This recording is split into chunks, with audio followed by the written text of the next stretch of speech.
Hi friends, எல்லோரும் எப்படி இருக்கீங்க? இன்றைக்கி ஞாயிற்றுக்கிழமை.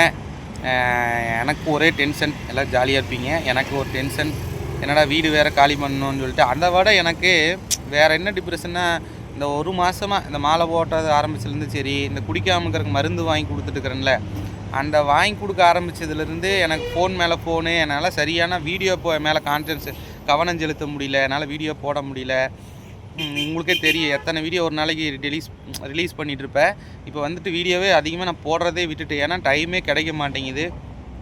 நிறைய ஃபோன் வருது, அவங்களுக்கெல்லாம் பதில் சொல்லிவிட்டு, அதுக்கப்புறம் அவங்க பணம் அனுப்பிச்சிறத நோட் பண்ணி வச்சுட்டு, அவங்க அட்ரஸ் நோட் பண்ணி வச்சுட்டு, அவங்களுக்கு கொண்டு போய் கொரியர் அனுப்பிச்சுட்டு, மறுபடியும் வந்துருச்சா இல்லையா நான் அதை பார்த்துட்டு, மறுபடியும் வர ஃபோன் கால் அட்டன் பண்ணிவிட்டு, எனக்கு இப்படியே இதுலேயே மாலை வேறு போட்டிருந்தேன்.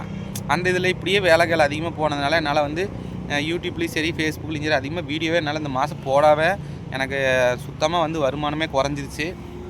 எனக்கு அதை நினச்சிட்டு என்னடா இப்படி இருக்கிறோம் அப்படின்ட்டு கூட நான் ஒரு வீடியோ கூட சொல்லியிருப்பேன். இந்த மாதிரி எதுக்கு தேவையில்லாமல் நம்ம எதுக்கு மருந்து வாங்கி கொடுத்துட்டு அவங்க இது பண்ணிகிட்டு இருக்கோன்னு, நம்ம பேசாமல் போட்ட வீடியோவில் டெலீட் பண்ணிடலாம், நம்பரை வந்து சுவிட்ச் ஆஃப் பண்ணிடலாம், வேறு நம்பர் வாங்கிக்கலாம், நம்ம கம்முன்னு நம்ம பாட்டுக்கு நம்ம வீடியோவில் கவனம் செலுத்துவோம், டெய்லி வீடியோ என்ன போடணுமோ அதை போடுவோம் அப்படின்னு சொல்லிட்டு அந்த மாதிரி நினச்சிட்டு நான் சொல்லியிருந்தேன்.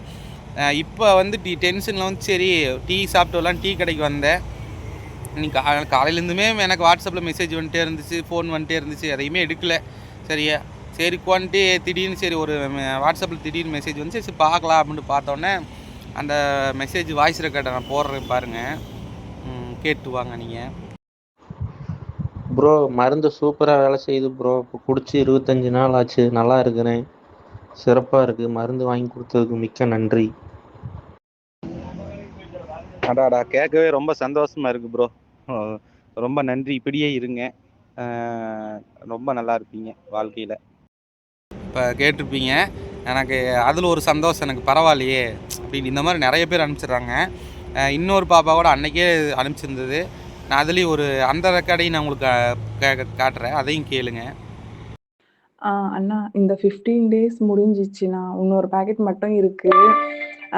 ஆல்ரெடி காலி ஆகப்போகுது.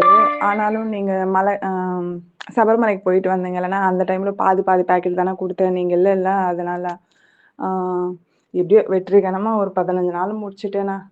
இப்போது நல்லா தான் இருக்காருண்ணா. அது எனக்கு குடியனாலே பிடிக்கல அந்த மாதிரி பேசுகிறாருண்ணா. ரொம்ப நன்றிண்ணா உங்களுக்கு. இப்போது அந்த டாக்டர் 45 நாள் கொடுக்கணும்னு சொன்னார் இல்லைண்ணா, அதனால திரும்பி இன்னொரு 15 டேஸ்க்கு ஒரு பேக்கெட் மட்டும் இருக்குண்ணா. இன்னைக்கு வேணுமானா கூட நீங்கள் இது கேட்டிங்களா? இந்த மாதிரி நிறைய பேர் ஃபோன் பண்ணின்னு சொல்லுவாங்க.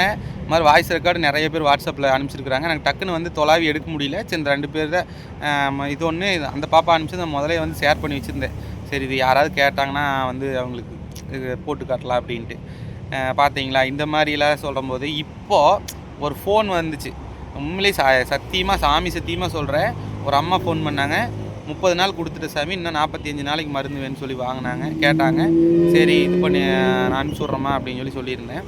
சொல்லி முடிச்சுட்டு அந்த பையன் அப்புறம் ஒருத்தர் அனுப்பிச்சிருந்தார்ல, நான் இப்போ நல்லா இருக்கிறேன் அப்படின்னு சொல்லிட்டு, அதையும் சொன்னேன். இந்த மாதிரி அனுப்பிச்சிருக்கிறாங்கம்மா, கேட்க ரொம்ப சந்தோஷமாக இருக்குன்னு. சரிங்கிட்ட பேசிவிட்டு வச்சுட்டு மறுபடியும் திரும்ப ஃபோன் அடித்தாங்க. என்ன நினச்சிட்டு ஃபோன் அடித்தாங்கன்னா, திரும்ப அட்டன் பண்ண, சாரி சாமி, எனக்கு வாட்ஸ்அப்பில் தான் மெசேஜ் பண்ண சொன்னீங்கன்னா திரும்ப ஃபோன் பண்ணுறேன், டிஸ்டர்ப் பண்ணுறேன்னு நினச்சிக்காதீங்க அப்படின்னாங்க. சரி சொல்லுங்கம்மா என்னங்கம்மா அப்படின்னு. இந்த மாதிரி தயவு செஞ்சு நான் எனக்கு ஒன்று சொல்கிறேன், அந்த மருந்து மட்டும் வாங்கி தராமல் நிறுத்திடாதீங்க, யார் கேட்டாலும் வாங்கி கொடுங்க தயவு செஞ்சு அப்படின்னு சொன்னாங்க. ஏமா அப்படின்னா, என்ன மாதிரி நிறைய பேர் வாழ்க்கை மாறும்ல, அவங்க வாழ்க்கையெல்லாம் நல்லா இருக்கும்ல சாமி, தயவு செஞ்சு யார் என்ன சொன்னாலும் சரி மருந்து வாங்கி கொடுக்குறத மட்டும் நிறுத்திடாத அப்படின்னாங்க. அப்புறம் வந்துட்டு இந்த வீடியோவில் நீங்கள் சொன்னீங்கல்ல, எதுக்கு நமக்கு எதுக்கு தேவையில்லாத வேண்டாம் அப்படின்னு சொல்லியிருந்தீங்களா, அந்த மாதிரி பண்ணிடாதீங்கப்பா அப்படின்னாங்க. சரிங்கம்மா, கண்டிப்பாக வாங்கி தரங்கம்மா. எனக்கும் நிறைய பேர் வந்து சொல்லும்போது எங்கள் வாழ்க்கை நல்லா இருக்குதுன்னு சொல்லும்போது எனக்கு அவ்வளோ சந்தோஷமாக இருக்குதும்மா. இன்னைக்கு காலையில் ஒருத்திங்க அழுதுட்டு அவங்க வாய்ஸ் ரெக்கார்டிங் நான் போடுறேன், கேளுங்க. போடலாமல் வேண்டாமா, நிறைய பேர் வந்து பர்சனலாக இருக்கும்னு வேண்டாம் வெளியில் சொல்லாதீங்க அப்படின்னு சொல்கிறாங்க. அதனால் எனக்கு எல்லாத்து ரெக்கார்டையுமே பர்மிஷன் இல்லாமல் போடக்கூடாது, அது வேறு. ஆனால் என்ன சொன்னாங்கன்னு சொல்லிடுறேன். வீட்டுக்காரரும் சரி அவங்களும் சரி ஹாஸ்பிட்டலில் வந்து ஒர்க் பண்ணுறாங்க, கவர்மெண்ட் ஹாஸ்பிட்டலில் வந்து ஒர்க் பண்ணுறாங்க. அவர் வீட்டுக்கார் ரொம்ப குடித்து ரொம்ப பிரச்சனை பண்ணி ஒரு நல்ல கௌரவமாக வாழ்ந்த குடும்பம் அவங்க வந்து இப்போ அவர் ரோட்லலாம் குடிச்சிட்டு விழுந்து கிடக்கிறாராம, வீட்டுக்கு தூக்கிட்டு வராங்களாமா. காலையில் எந்திரிச்சோடனே கிளம்பிடுறாரு, குடிக்கிற கிளம்பிடுறாரு. சாப்பிட்றதே இல்லை, வெறும் தண்ணி மட்டும்தான் குடிக்கிறாரு, சாப்பிட்றதே இல்லை அப்படின்னு. இந்த மாதிரி நிறைய கேஸ் இந்த மாதிரி எனக்கு என்கிட்ட சொன்னாங்க. அத்தான கேஸுகள் நிறைய பேர் சொன்னாங்க. குடிச்சிட்டு சாப்பிட்றதே இல்லை, வீட்டுக்கு 10 பைசா தர்றதே இல்லை, அவர் உடம்பு ரொம்ப கெடுத்துக்கிறாரு, அவர் என்ன பண்ணுறாருனே தெரிய மாட்டேங்க, வீட்டில் ஒரு நாள் கூட நிம்மதியே இல்லை, எனக்கு சீக்கிரம் மருந்து அனுப்பிச்சுடுங்க, சீக்கிரம் மருந்து அனுப்பிச்சுடுங்க. ஆனால் மருந்து இப்போ நம்ம கேட்குற அளவுக்கு கிடைக்க மாட்டேங்குது. டாக்டரே வந்து கொடுக்க முடியாத அளவுக்கு கஷ்டப்படுறாரு. நானே வெயிட் பண்ணி தான் வாங்கி ஒவ்வொருத்தருக்கு அனுப்பிச்சிட்ருக்கிறேன்.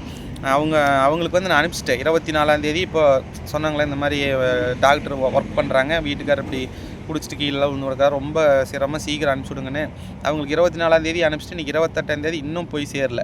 இன்றைக்கி ஞாயிற்றுக்கிழமை கூப்பிட்டு கேட்டால் நாளைக்கு போயிட்டு ஆஃபீஸ் போயிட்டு என்னன்னு பார்த்துட்டு சொல்கிறேன் அப்படிங்கிறாங்க கொரியர் ஆஃபீஸில். இந்த மாதிரிலாம் இருக்கும்போது எனக்கு இதனால தான் நான் சரி வாங்கி தரேன். இந்த ஃபோன் பண்ணவங்க சத்தியமாக என்ன சொன்னாங்கன்னா, இன்னும் முக்கியமான விஷயம் என்னென்னா, நீங்கள் திரும்ப ஒரு வீடியோ போட்டு சொல்லிகிட்டே இருங்க, தெரியாதவங்களுக்கு தெரியட்டும், அவங்களும் வாங்கி கொடுக்கட்டும், அவங்க குடும்பம் நல்லா இருக்கட்டும் அப்படின்னு சொல்லி எல்லாம் சொன்னாங்க. சத்தியம், என் மேலே சத்தியம், அது நானாக சொன்னதை நான் சொல்கிறேன். இந்த மாதிரி சொல்கிறாங்க அப்படிங்கும்போது தான் நம்ம சரி வாங்கி தரலாம் அப்படின்னா. ஆனால் இது வாங்கி தர்றதுனால என்னால் என்னுடைய வேலைகளை வந்து கவனம் செலுத்தவே முடியல. ஃபோன் பண்ணுறாங்க, அவங்களுக்கு நான் பதில் சொல்கிறேன், விளக்கம் சொல்கிறேன், எப்படி மருந்து சாப்பிட்ணும், எப்படி கொடுக்கணும். ஆல்ரெடி வாங்கினவங்களும் அண்ணா இப்படி கொடுத்துருக்குறேன், எங்கள் வீட்டுக்காரர் இப்போ போய் குடிச்சிட்டு வந்தார், இந்த மாதிரி ஆகுது, தலை சுத்தல் வாமிட்டு வருதுங்கிறாரு. இன்னும் சொல்லும்போது அது ஒன்றும் ஆகாது, பயப்படாதீங்க, எல்லாம் சரியாயிரும், குடி விட்டுருவார் அப்படின்னு சொல்லுவேன். அப்புறம் வந்துச்சுன்னா வந்தது சொல்லுவாங்க. அப்புறம் அவங்க குடிக்காமல் இருந்தாங்கன்னா அதையும் கூப்பிட்டு சொல்லுவாங்க. இப்போ பரவாயில்லண்ணா இப்போ குடிக்கிறது இல்லைன்னுவாங்க, அவங்களுக்கு பதில் சொல்லணும். மறுபடியும் திரும்ப கூப்பிட்டு அவங்க அதை பற்றி டீட்டெயில் கேட்பாங்க, அவங்களுக்கு பதில் சொல்லணும். இப்போ நான் உட்காந்துட்டு ஒருத்தங்கிட்ட சொல்லி அப்போ தான் வைப்பேன், இந்த மாதிரிம்மா மருந்து வந்து இப்போ நாட்டு மருந்துமா பொடி மாதிரி இருக்கும், கலந்து கொடுங்க, 45 நாள் சாப்பிட்டா போதும், குடி நிறுத்திடுவாங்க அப்படின்னு சொல்லிட்டு டாக்டர் சொன்ன வீடியோவை கூட கிளிப் அனுப்பிச்சி வைப்பேன். அதையும் பார்த்து திரும்ப கூப்பிட்டு நம்மளுக்கு கேள்வி கேட்பாங்க, டவுட்டு கேட்பாங்க. வாங்குறவங்க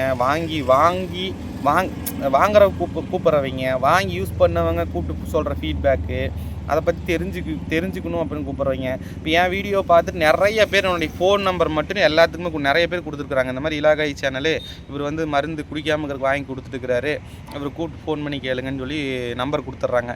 அவங்க எல்லாம் எனக்கு ஃபோன் பண்ணி ஒவ்வொருத்தருக்காக நான் பதில் சொல்லி அவங்களுக்கு புரிய வச்சு, நான் இதை அவங்க போய் மருந்து வாங்கிட்டு வந்து இவங்களுக்கு கொடுத்து அதை கொரியர் அனுப்பிச்சுட்டு, அப்புறம் மருந்து வரலைன்னா கூப்பிட்டு ஏங்க இன்னும் வரலைம்பாங்க. அதுக்கப்புறம் மறுபடியும் நான் கொரியர் ஆஃபீஸ் கூப்பிட்டு இந்த அட்ரஸ்ஸு அந்த ஸ்லிப்பு நம்பர்லாம் சொல்லி வரலையாமல் என்னென்னு பாருங்கள், செக் பண்ணுங்கன்னு சொல்லி நான் இதுலேயே எனக்கு வந்து வேலை ஃபுல் அண்ட் ஃபுல் இதுலேயே போயிடுது.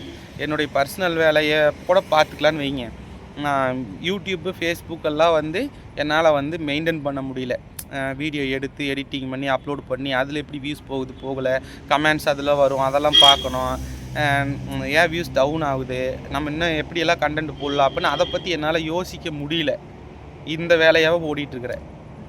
இருந்தாலும் பரவாயில்ல, நம்மளால் ஒரு 4 குடும்பம் நல்லா இருக்குதுன்னு சொல்லி நான் கண்டிப்பாக இதை வந்து செய்கிறேன், வாங்கி தரேன். மருந்து வந்து குடிக்காமல் மருந்து வேணுங்கிறவங்க இந்த நம்பருக்கு வந்து வாட்ஸ்அப் பண்ணுங்கள். வாட்ஸ்அப் மட்டும் பண்ணுங்கள், வாய்ஸ் ரெக்கார்ட் பண்ணுங்கள். நான் பார்க்கலினாலும் நான் டைமுக்கிறப்ப பார்த்து ரிப்ளை பண்ணுவேன். உடனே எனக்கு ஃபோன் அடிக்காதீங்க, என்னால் வந்து சமாளிக்க முடியல, தயவு செஞ்சு சரிங்களா. இதை சொல்கிறது இந்த வீடியோ. எனக்கு ஒரு டென்ஷன், இந்த ஒரு கஷ்டம் இருக்கத்தான் செய்யுது. இருந்தாலும் ஒரு பக்கம் ஒரு சந்தோஷம், நம்மளால் நிறைய பேர் சந்தோஷமாக இருக்காங்க, வாழ்க்கை நல்லா இருக்குது, அவங்க வாழ்க்கை மாறி இருக்குது, நம்மளால் மாறி இருக்குது, அவங்க நல்லா இருக்கிறாங்க அப்படிங்கும்போது எனக்கு ரொம்ப சந்தோஷம் சரிங்களா. ஓகே, இது சின்ன உங்களுக்கு அப்டேட் உங்களுக்கு சொல்லணும்னு எனக்கு தோணுச்சு, சொல்லிட்டேன். ஓகே, அடுத்த வீடியோவில் பார்க்கலாம். Bye friends.